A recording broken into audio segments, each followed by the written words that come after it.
around 10 minutes. Today we host Ahumuza Levicato, the Guild President of Kabale University. I'm very excited for this opportunity he has given me to come on. Levicato, thanks for coming on. It's a pleasure, big man. And I'm also excited for the opportunity. Levicato was elected Guild President for Kabale University in 2023 and has been the serving Guild President. He's on several leadership boards here on all like universities and here at Kabale, as he's going to tell us. Yeah, thanks for coming on. It's a pleasure, sir.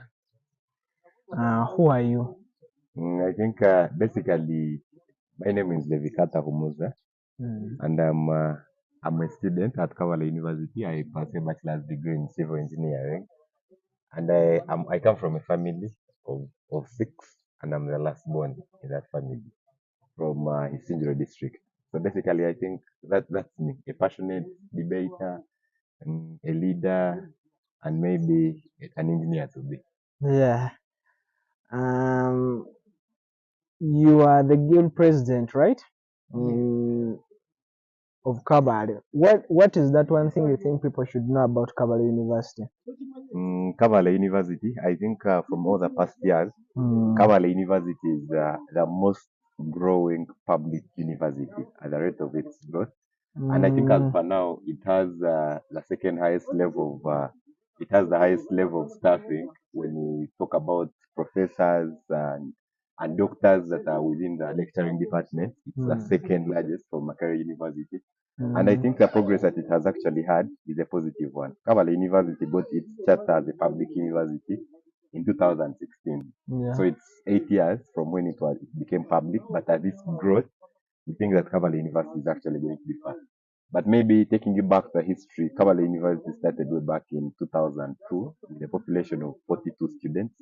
In 2002? 2002. With a population of 2 students and a community-based university. But as we talk now, we are around 6,000 students at the head of the So the university has grown quite a lot. Yeah. Then about you personally, first tell us like a brief history about like your education and all that. My education is like leadership okay. History. My education, I think the leadership entails with education because I've primarily been in school all my time. Yeah. And I think the first time I've gone to, I think I've gone to 3 institutions in my whole life. I started my primary education. I think that is part of kindergarten. I started from middle class in 2005. And I started from a school in Imbara called Imbara Municipal School.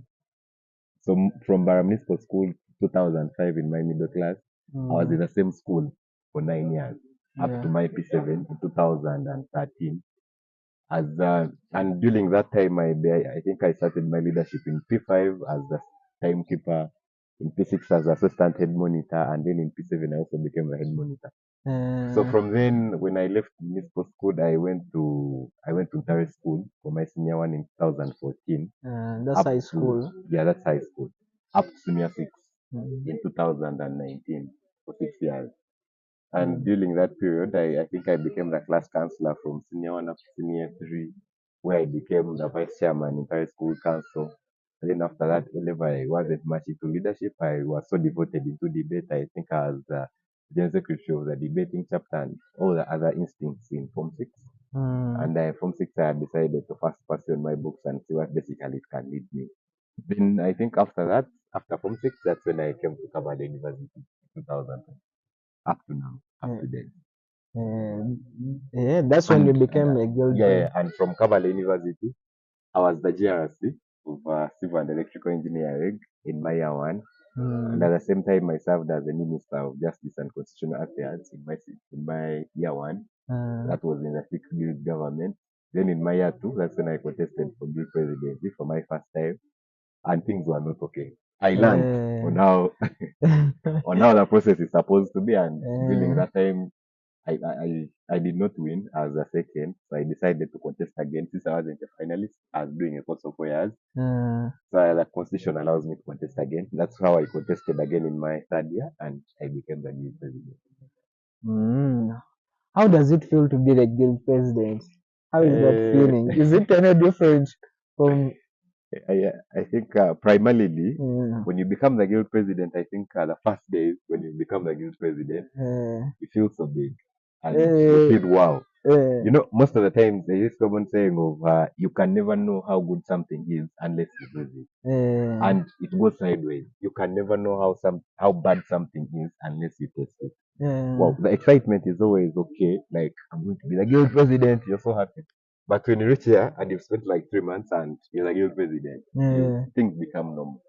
You feel like this is all I always wanted, and you become normal.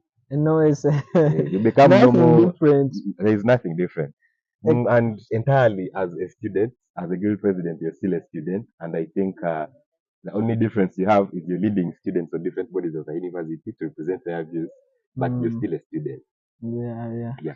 And leadership, when the excitement goes away after those first months, you become a normal student and you feel maybe you feel you want more than being a guild president. You keep striving high. Yeah, as a guild president, because this has always fascinated my mind, me as a fellow student. Can you revoke my, let's say I get a retake, can you revoke it? I think most of the students have always come to me thinking that maybe I could do something. But as a guild president, you sit on the university council, that's the governing body of the university. And there's no way I can go against a policy. So if a retake is a policy, me as a guild president, I cannot go against a policy. No, I can't. The only thing I'm going to tell you is a simple basic on what you're going to do. Sit down, read your books, and and make sure you register for that retake in time. Things like that to make you be in a conducive environment. I think the same narrative lies on when someone has been caught cheating Yes. and students come to you thinking maybe you could do like a waiver and they are forgiven. No, it doesn't come like that. I think in a scenario of a student being caught cheating, the only advice I always give those students is simple. Just allow you were cheating, because the university policy, if you were a first offender in the act of cheating and you've not given people hectic time, they reduce your punishment. Your punishment was supposed to be a dead year, they'll give you a dead semester. And then if you feel that even the punishment you've been given is heavy, according to the policy, you can repetition the punishment that has been given to you. But then that is if you pleaded guilty, that is when you can have those chances. That is the encouragement that I can only give. And away from that, I have no power of doing that. Yeah, about still the guild office. When you were running for guild office, what pushed you to run for the office? I think when I had just come to Kabale University in my year one, I did not have a motive of protesting for this president. Yeah. But I had a lot of friends around me. I think even the first time I was going to become a GRC, my friends united me to go and pick the nomination letter. So from that time, because when I had reached campus, I had decided to first leave politics alone and first concentrate on books, but then faith followed. So now I decided, and then when I reached Kabale University, I realized a lot of students they always died in their own movies. Find someone has something pissing, but then they cannot share it because maybe of the exposure they've had away from Chigezi. But then Kabale University was a catastrophe. Many students, it was revolving. Away from the days of 2002 where all students at the university were from Chigezi. Now it was time for us to evolve. And I think from the time I've known Kabale University, all its presidents were always from Chigezi. So I said, we can change that narrative. And I think it can start from me. I can come forward. I make sure people's voices are heard. Yeah, from all regions. Yeah, from all regions. And I said, I can do it. Why not? Would you say that was the key thing in your campaign? No, when you're entering politics, because we all know politics is a dirty game, I will not lie that. And I think the first time where I lost, I tried to take it lightly as a game of people, but then it teaches you how to harden. Yeah. So when I was doing my campaign, of course, I have to pull different things from different angles, show you what I'm going to do. So at the end of the day, you vote me to office, but then my motive of contesting either way was not ill to say maybe I want to sell the university, I want to do what. No. My intention was to give students the value of being felt in society. Show that a student has energy of influencing a policy. And I think even of recent, I always want, even when I'm my fellow students, I always want to show them that something is not possible without their involvement. And then I let it to them to see what they can do about such issue. And that is how you feel energy as a student. And from time to time, I believe if this is taken on from year to year, students shall feel the ownership of the university. Yeah. Not waiting for a certain individual to take decisions on their behalf. Would you say you've achieved that? I think as you're going on, have you achieved it or is still a process? I think cooperatively, on a bigger angle, as an individual, I think I've achieved that somehow because students are more open than I found them. And I think that was my goal. See open-minded students more than I found them. And I think that is happening. Yeah. Still about the office, because you're a student leader, you have to work with the administration and you have to work with us, like the students, to like express our views. How do you find that balance between working with the administration and the students? Yeah, I think Mr. Apollo, that is the highest challenge I found in leadership. Administration has its own way of how it thinks things are supposed to be done. Yeah. But as an individual, I believe that since students are the ones on the receiving end, they are supposed to be part of the policies that are affecting them. So inflicting administration to students or students to administration becomes a hard challenge. Yeah. But I think as a leader, I've been a leader, like I tried explaining, for some good time. And I know how to basically deal with both parties. And for the people that want to become leaders, it's so tricky. Leadership is so tricky. Yeah, that's Everyone will want to use you. Students will want to use you. Administration will want to use you, but no one will care about your fate. Yeah. But then how the orientations that you go through and you learn different skills on how you're supposed to get both parties together, that makes a huge difference. And I think from the past experiences that I actually suffered from, I think this time around I've always tried to make sure I become that bridge. I show administrators what students want and I show them what exactly can be right.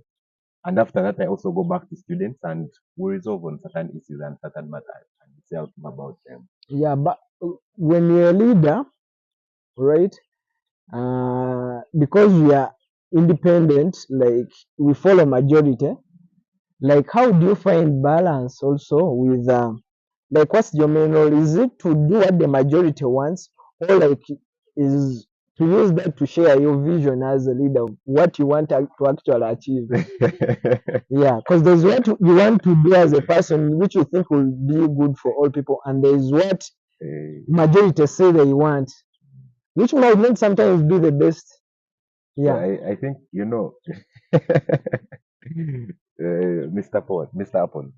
Most of the time when you entrust a leader into power, it means you put them there so that they could actually take decisions on your behalf. Yeah. And most of the time, people who have not been in leadership positions, like I told you, some people will want to use you, and even students will want to use you, administration will want to use you. Yeah, that's so true. Meaning, at the end of the day, what excites students, I'm talking now on a broader perspective of the majority of the students. What excites students sometimes may not be primarily better for them.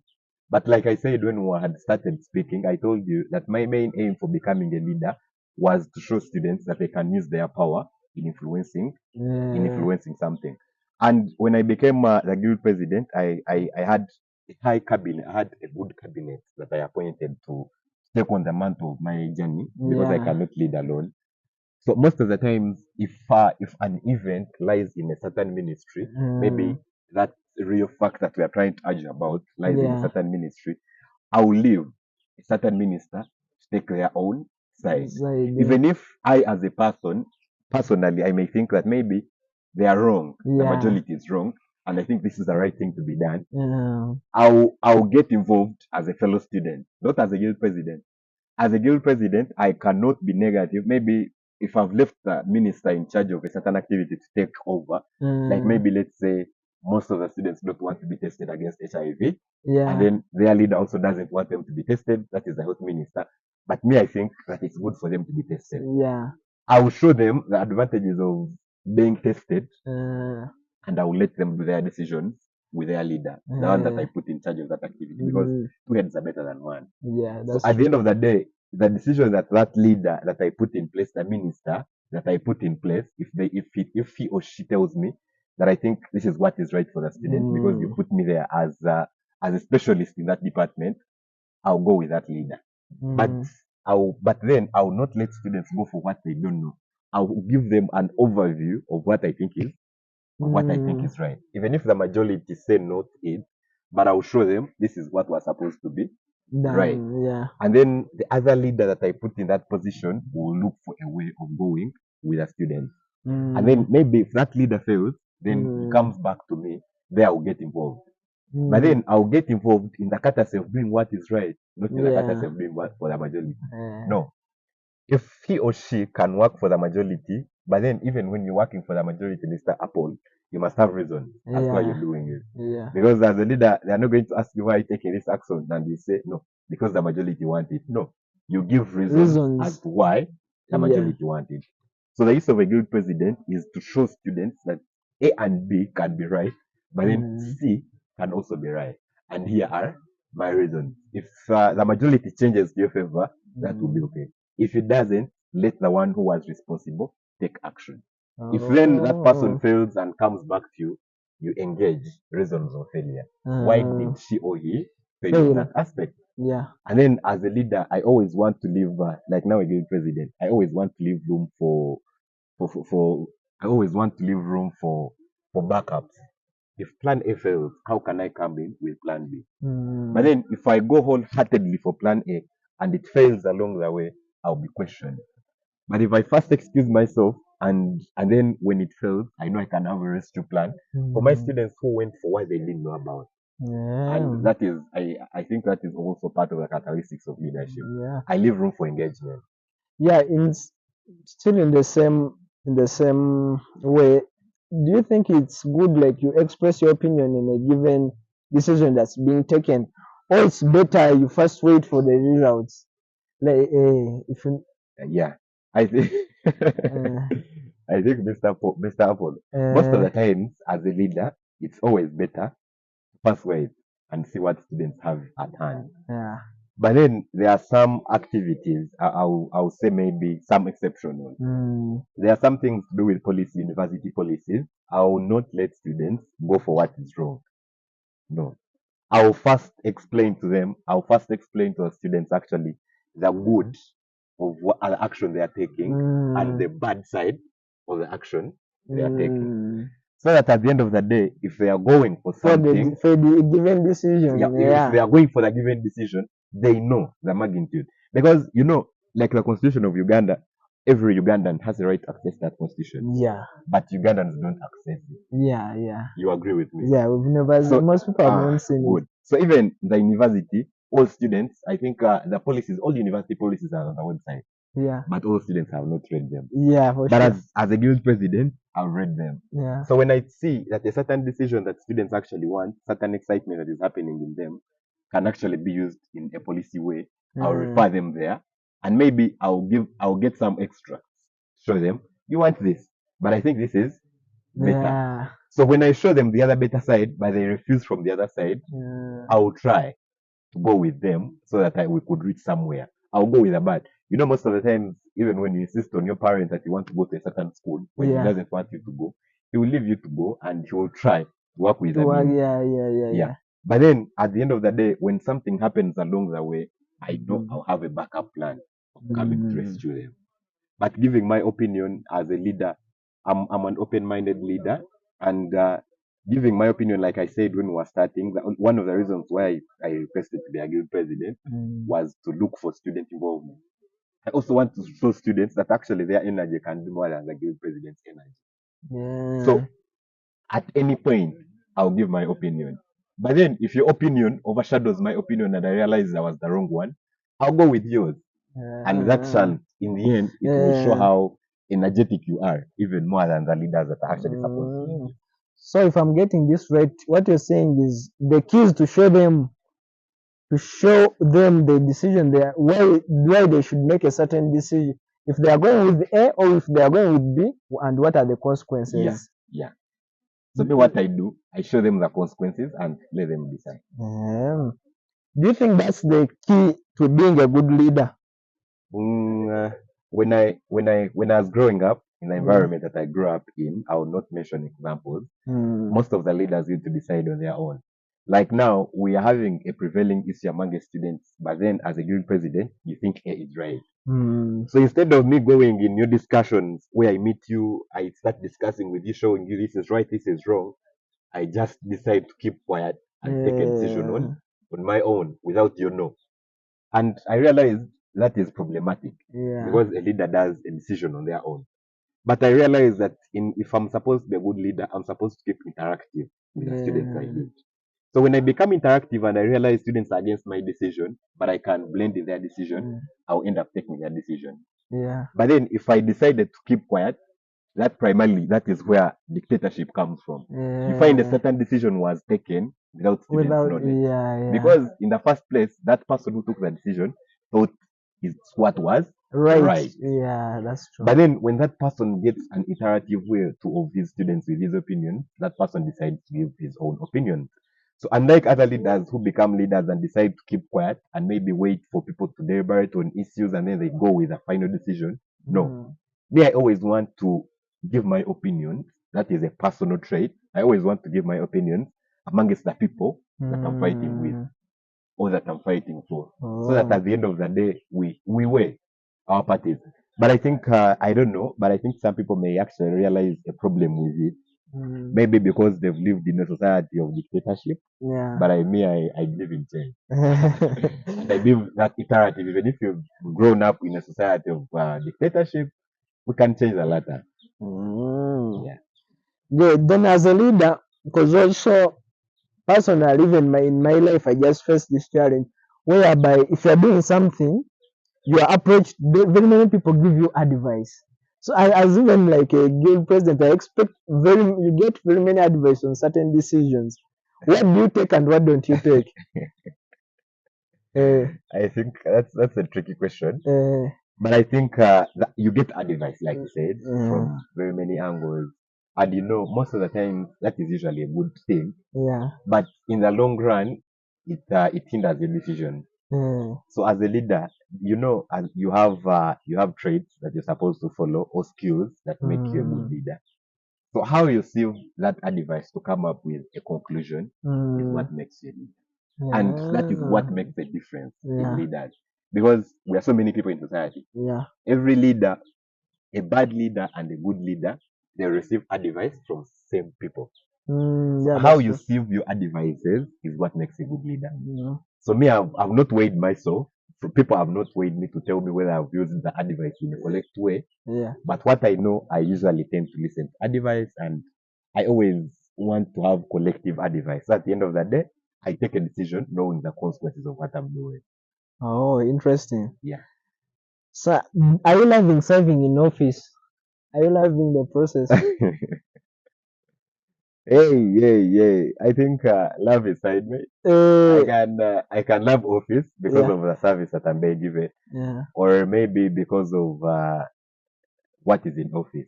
Maybe the prestige, maybe the simple stampings that come along with leadership. But personally, I'm loving serving. And what makes me love leadership more is the opinions of students. And like I said in the past question, me, I believe in engaging in community. And every time I'm engaging with my students and I see we have different ideas that we can bring them to light, that makes me happy. Because when I was a leader before and I used to have opinions with students, I used to look at them as Levicato's opinion.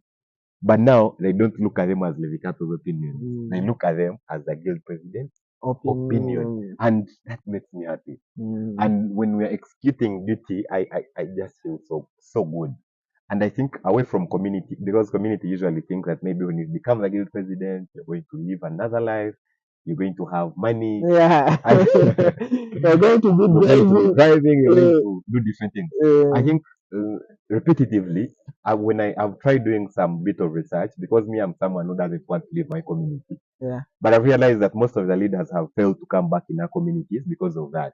Because leadership comes along with a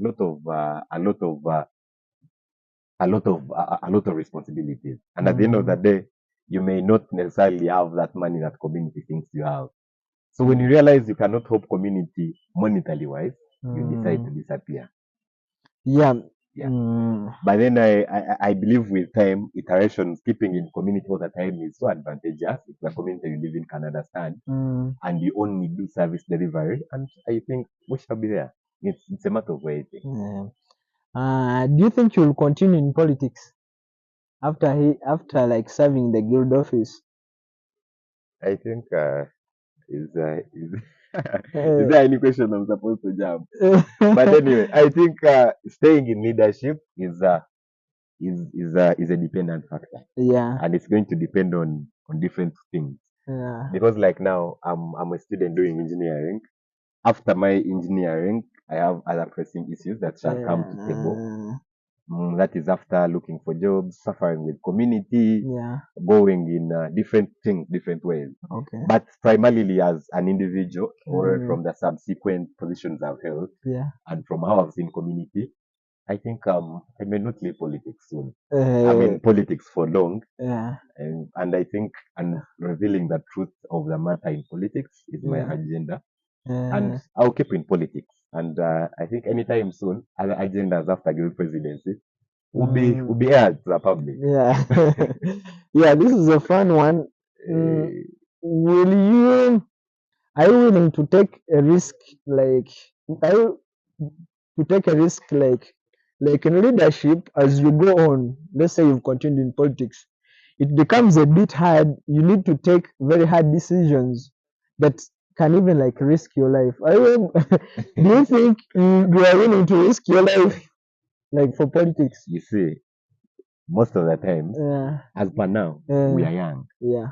And I will not say we are very young, but I'll give like scenarios when you're a head prefect Yeah. in top class, Yeah. you're very young. Yeah, that's But true. then what you care about is impressing your mom, or maybe getting sweet, Yeah. getting having a good life, Yeah, living yeah. a good life. So when you become the head prefect of a kindergarten, you have a decision of whether to stay with students, whether to take a sweet in class or not to take a sweet. So you're not taking that sweet in class, which in return would be good for you because you'd be happy, but Yeah. you're sacrificing that sweet. Yeah. That's a decision that you've taken because of a leader, and at that age, that decision affects you so much. Yeah, yeah, that's So true. as we grow, even as a guild president in my youthful age, there are certain decisions that I take and I feel they can cost me Yeah. primarily. But then I go ahead and take those decisions. Decisions. So meaning when I grow in upper positions of leadership, maybe like becoming the president of the You'll country, be willing to risk more. exactly. Yeah. So if it's risking, you've risked it at top class, you've risked the suite at top class, you've risked leading a strike in Form 6, Yeah. you've risked in maybe in a university, you've risked going against a policy for the favor of the students. Yeah. Then as a president of the country, you can be willing going against the decision of UN. Yeah. Make things happen, no matter the consequences. And I think I can risk that. Yeah, that's very interesting. Yeah. Let's do some fun questions as we are finishing. Levicato, tell us a fun fact about yourself. A fun fact, I think I've never been hated in communities I live in. Hey, is that possible? I've never been hated. Okay, I've never been hated by a majority. Yeah. And I've never had a lot of hate. You've always felt love from the community. Exactly. In all the leadership positions I've held, I always feel like students love me. Yeah. The students that I've served. Yeah. Even if I want to take certain decisions, because I always engage them in my opinion, they keep me positive. And I always feel that at times. Yeah, interesting. Then still with the fun questions, what's one unpopular opinion you have? Unpopular opinion. Yeah. I think it's politics. Yeah. Where never outshine your master. Yeah. And most of the people have lost office because of that. But to me, to me, I, to me, the threats and even what I try to instigate in my cabinet members, I always give them a clear platform. You can outshine me. Yeah. What you think, what you're doing is Right. right. I don't care. At the end of the day, your achievements shall be for all of us. Yeah. It's helping. Then the last one is tell us a joke. Do you have any jokes? I think the jokes that I may have, I'm a passionate debater. I've been debating, I think, ever since my senior one, even P5. I think ever since my primary. Yeah. But most of the times, my jokes usually come in the bedroom. Yeah. And I think people I think there was this popular motion. Yeah. There are some schools that that mixed schools where you find they'll close their dormitories at 10, girls' dormitories, and then boys' dormitories are also closed at 10. Yeah. So now we're in the debate of maybe this house believes that dormitories are supposed to be closed at 10, at 10 p.m. And then a certain member from the proposition side asked, what exactly can a student do above 10 p.m. that student cannot do below that time? Yeah. And then the opponent said that no, activities can be done, a lot of activities, but what makes sense is those activities can be done repetitively, even beyond 10 p.m. And I was like, wow. And most of the times, the jokes I love and the jokes I are banter. And I'm a banter person. Yeah, and every time I feel like banter is what makes people become better. And me, when I'm speaking with people, some people that don't know me may think I'm arrogant. Yeah. But I always wish we express ourselves. We beat ourselves like what people call okwekura. You throw words at each other. And You saw what it's not taken in a negative way, but when banter is taken in a positive way, it's development. Yeah. Okay, as we are finishing up, what's one thing you want people to take out of this interview, or what's one idea you want to leave with us? I think the idea that I want to leave the people that are actually listening to this interview, or even the students of Kabale University, or even students anywhere, and even not even only students, but anyone aspiring to be a leader. I think a good trait of a leader is actually hearing opinions of students. Yeah. But even that leader should show, because I don't agree in leaders that just go with the majority, and neither do I agree in leaders that do dictatorship. No. But if you think that the majority are wrong, show them reasons. But if they refuse and stay there, then look for ways of dealing with them. But don't be a dictator. Listen to students' ideas, listen to their opinions, and even you as yourself, always listen to your heart most of the times when you're alone. And learn what I'm doing. Am I basically doing it because it serves student interests, or I'm doing it for my own sake? And get time and listen to yourself, and it will make a better leader.